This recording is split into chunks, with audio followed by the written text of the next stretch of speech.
everyone and welcome back to Prestige Reef. In the last video you saw that I'd received a new shipment of corals. This is my second shipment from the same company. Now, although I have a rough idea with regards to what species are in this box, I actually don't know a lot about the coloration. I know there's hammers and war corals in here. I think there's about 100 hammers. I haven't even opened this box yet. So everything that I'm seeing for the first time, you're seeing for the first time as well. So as you can see, I've opened it just to make this bit a bit easier, but let's have a quick look. Probably better to move the camera so that you can see that. So this is obviously what I can see. I think the best thing to do is probably move around to the other side so I can put them in the tank at the same time. Right, so as you can see, I've moved the box over to the other side of the room. That's because I can then put them under these lights. I still haven't had a look at anything. The only coral I've put in there is this one so far, which is a lime green hammer. A lot of them are going to be the same. I know that for sure. I know I've ordered some hammers and some war corals. So here's another one of the lime green hammers.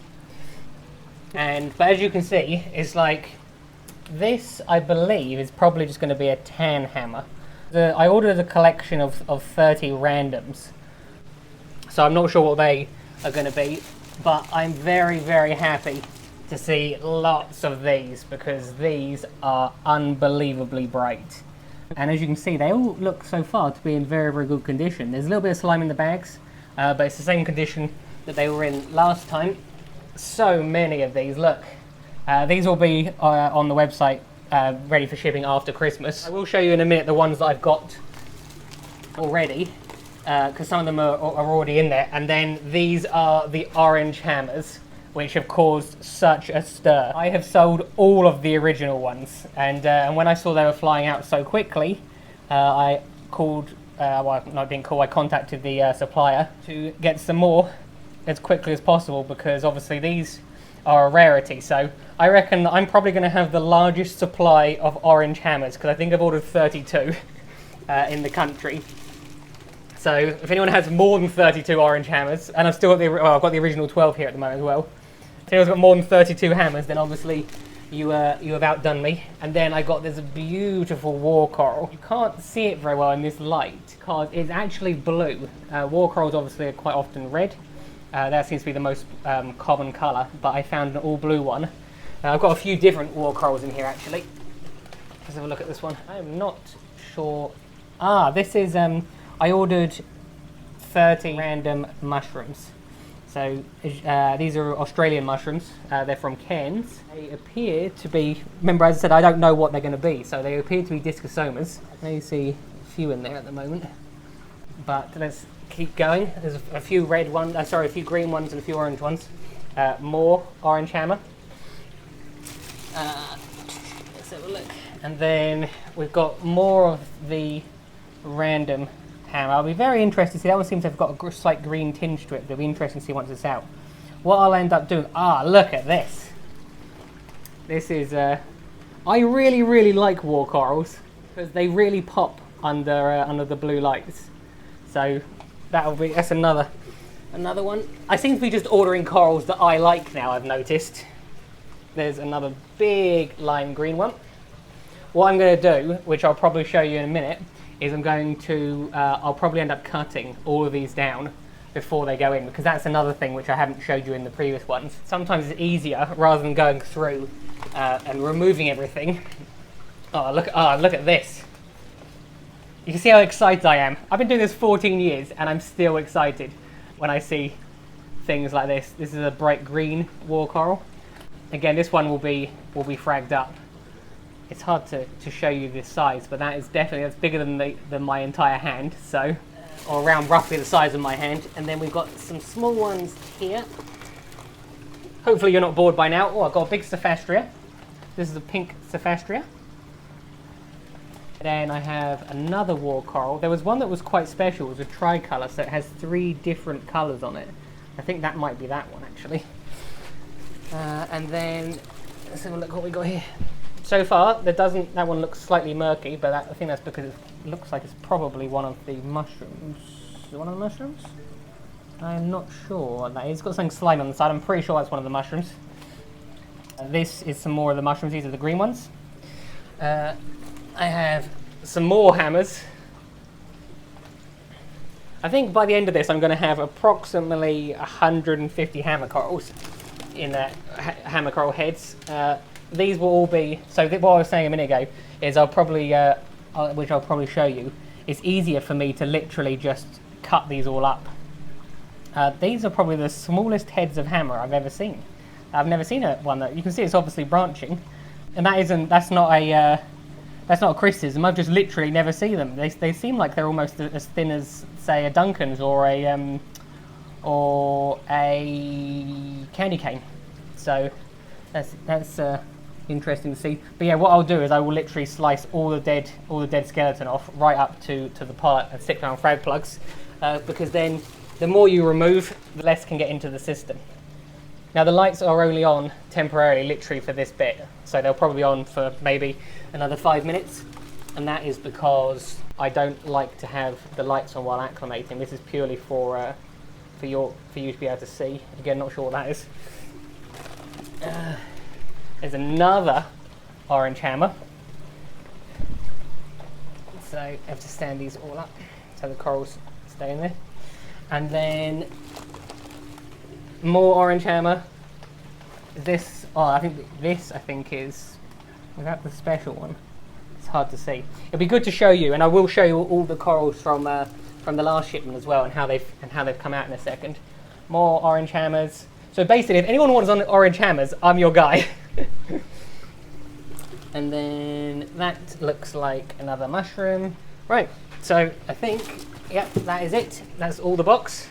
So what I need to do now is I'm going to go through the process of what I did in the last video, where I obviously dipped them all, and then we'll go from there. So I'll show you in a second. Right now, as you can see, exactly the same as before. Take them all out. They're all being dipped, and then while they're being dipped, I am going to set up this. This is one of my favourite pieces of equipment. It is a Gryphon bandsaw. I went for the larger version rather than so I can cut up bigger colonies. There's two versions. This is the larger one. Literally, the only reason I'll be using this now is to essentially tidy them up. So, as I said, I'll cut off any of the dead skeleton. A lot of these I probably won't touch, but it's mainly those. It's mainly the longer stalks that I'll cut off. One thing I do need to be careful of, obviously, when I'm taking soy bags out all in one go. Twice now I've left a little frag in here before. So I always have to have a quick look just to make sure there's nothing's been left over. I'm not gonna lie, at first I was a little intimidated by this, but it's actually really, really easy to use. And I have it on the sink drain, because when it is running, it makes quite a lot of water mess, or like there's quite a lot of drips. So with it being on the drain, it literally just drips into the sink, which is ideal. So and the other thing that's great is because I've got this, it's really, really easy to clean. I look after this probably better than I look after most things, because it was a lot of money. They're not cheap. I think it was something like, I can't remember, I ordered it a long time ago, but it was about $700, I think. Mine came from America, and they actually got it. I got an English plug put on it. They kindly did that for me. This is the only tricky bit. As you can see, I'm not very good at this bit yet. So putting the blade on, but again, I try and keep the blade as everything is just washed really, really thoroughly. You can see I'm not used to doing this. This isn't something which I have. I've only used it probably 3 or 4 times so far, so it's not something that I am well versed in. But there is a knack to it. But once it's on, it's not too bad, and then you just increase that up.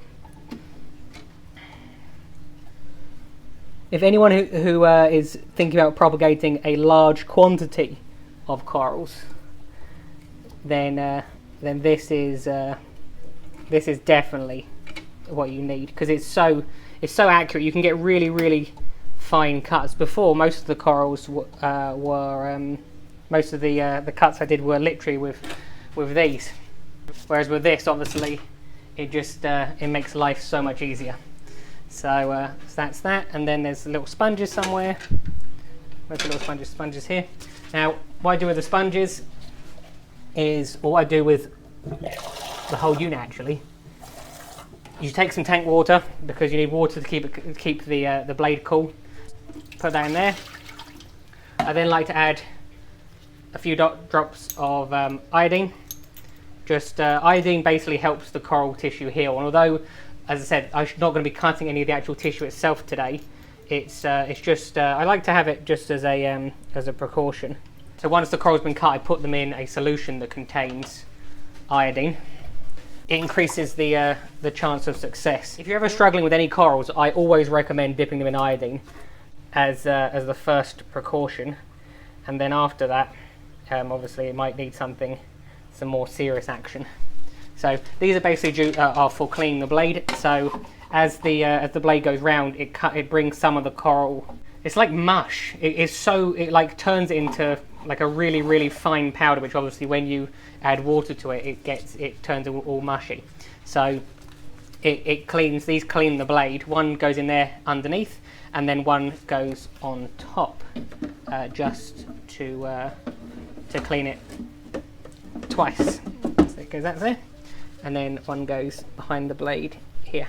Right, now, as I said, for me, sometimes it's easier to cut off a large portion of the skeleton rather than trying to see if there's anything nasty on it. Because obviously anything that I cut off now is 100% guaranteed to not go into the tank. And obviously then I've got less surface area to inspect. Right, now what I do is I get the corals out of the bags. As you can see, some of them are starting to close up. They will be completely fine out of the water for probably 15, 20, maybe even half an hour without there being an issue. So don't worry about them being out for a short period of time. And then got all my my frag plugs ready. Just put some coral glue on each one. I have to use quite a lot of coral glue for these because these are the wrong plugs, because my other ones haven't arrived. Yeah, these are more for SPS. As you can see, they've got like a little dip in them.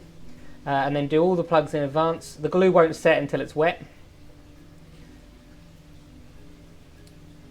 So then I can, rather than doing one at a time, this is just how you speed up the process.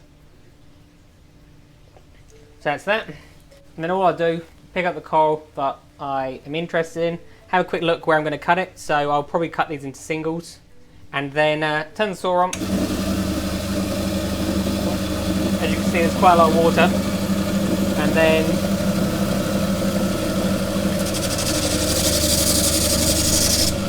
the first thing you do is turn it into a more manageable size rather than cut off one at a time. And then I can literally just slice this in two.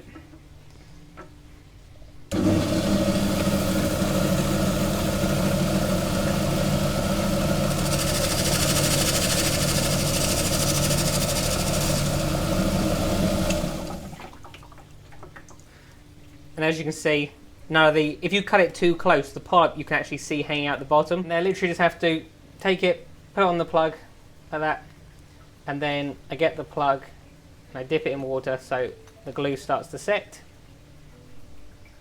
It only takes literally a couple of seconds, and then put it down to continue to set, and then start the next one. There's two things that I wanted to point out, obviously, with using this. Firstly, safety first, got to wear goggles. And the other thing is, I'm sure loads of people will be saying you're getting your fingers too close to the blade. This blade actually, I don't know why, because I thought exactly the same thing. The blade won't cut my fingers. It cuts through, obviously, rock, essentially. But if you just touch it lightly, you'll see it won't even go through the glove.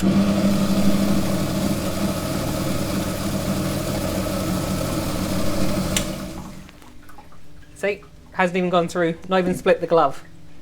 It works via friction, so for some reason it doesn't cut through the glove or my skin. Obviously, if you held your finger on it, it probably would. But I was amazed by that fact when I first was told it, so that's why I thought I'd share it with you. Right, now they're all much smaller pieces. Literally grab them out of here. This is the faster way of doing it rather than doing it one by one. And then just drop them on the plug.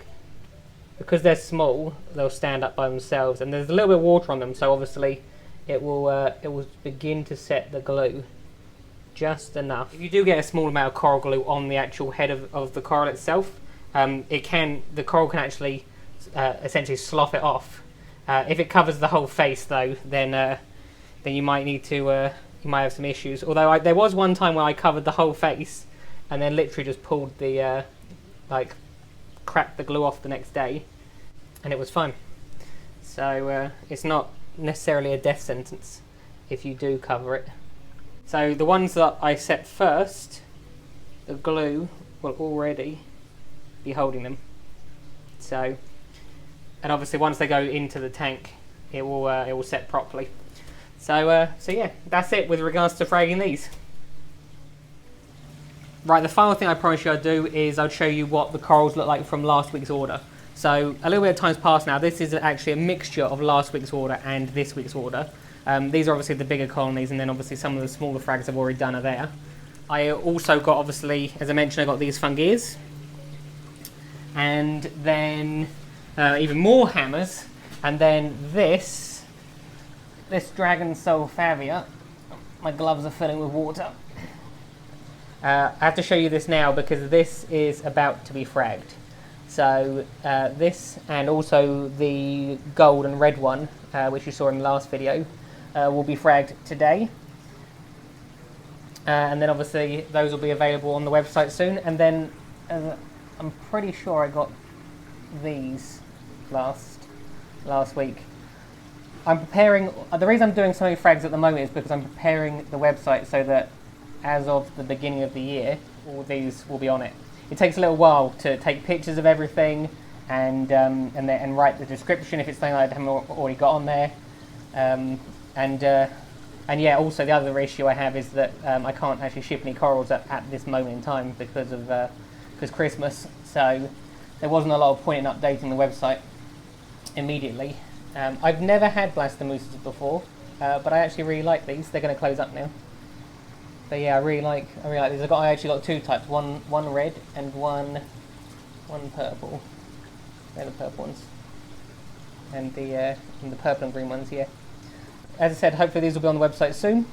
I've got some unusual. Where's the? Oh, I really like this. This is something I really like.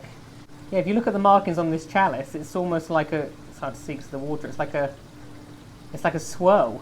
Some of the. They don't seem to have very good definition. It all sort of blends into, it's best, you can see best in this corner over here. The colours don't really blend in. Well, sorry, the colours all blend in sort of evenly rather than being distinct markings like most of the chalices I've got. But yes. So, as you can see, my glove is literally full of water. The things I do for you guys, I hate having wet gloves. That's it for today, guys. I hope you enjoyed watching my video. Please feel free to comment below if you have any questions. If you did enjoy it, why not click that like and subscribe button. Have a good week, and I'll see you next time.